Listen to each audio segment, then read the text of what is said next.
আমদানি করা সব ধরনের ইস্পাত ও অ্যালুমিনিয়াম পণ্যে নতুন করে 25% শুল্ক আরোপ করা হবে বলে জানিয়েছেন মার্কিন প্রেসিডেন্ট ডোনাল্ড ট্রাম্প। আজ সোমবার এই ঘোষণা আসতে পারে। এদিকে মার্কিন পণ্যে চীনের পাল্টা শুল্ক আরোপ আজ থেকে কার্যকর হচ্ছে। এতে অর্থনৈতিকভাবে শক্তিধর এই দুই দেশের মধ্যে বাণিজ্য যুদ্ধ আরও বাড়বে বলে মত বিশ্লেষকদের। যেসব দেশ মার্কিন পণ্য আমদানিতে শুল্ক আরোপ করবে তাদের ওপর পাল্টা শুল্ক আরোপের হুঁশিয়ারি দিয়েছিলেন মার্কিন প্রেসিডেন্ট ডোনাল্ড ট্রাম্প।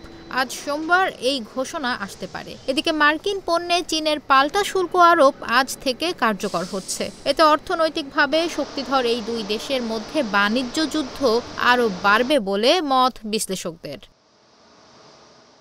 এবার জানালেন আমদানি হওয়া সব ইস্পাত ও অ্যালুমিনিয়ামের ওপর 25% শুল্ক আরোপের কথা। আমেরিকার অন্যতম স্টিল বাণিজ্যের অংশীদার কানাডা ও মেক্সিকো। নতুন এ ঘোষণা সবচেয়ে বেশি প্রভাব ফেলবে কানাডায়। দেশটি আমেরিকার অন্যতম অ্যালুমিনিয়াম সরবরাহকারী। কানাডা ছাড়াও ব্রাজিল, মেক্সিকো ও দক্ষিণ কোরিয়া থেকেও প্রচুর পরিমাণ ইস্পাত আমদানি করে আমেরিকা। প্রথম মেয়াদেও কানাডা, মেক্সিকো ও ইউরোপীয় ইউনিয়ন ইইউ থেকে আমদানি করা স্টিলের ওপর 25% শুল্ক আরোপ করেছিলেন ট্রাম্প। মার্কিন প্রেসিডেন্টের এমন উদ্যোগ বৈশ্বিক বাণিজ্য নীতিতে আরেকটি বড় উত্তেজনা সৃষ্টি করবে বলে মনে করছেন বিশ্লেষকরা। এদিকে মার্কিন পণ্যে চীনের পাল্টা শুল্ক আরোপ কার্যকর হচ্ছে আজ সোমবার থেকে। চীনের সর্বশেষ শুল্ক আরোপ করা মার্কিন পণ্যের মধ্যে কয়লা ও তরলীকৃত প্রাকৃতিক গ্যাস রয়েছে।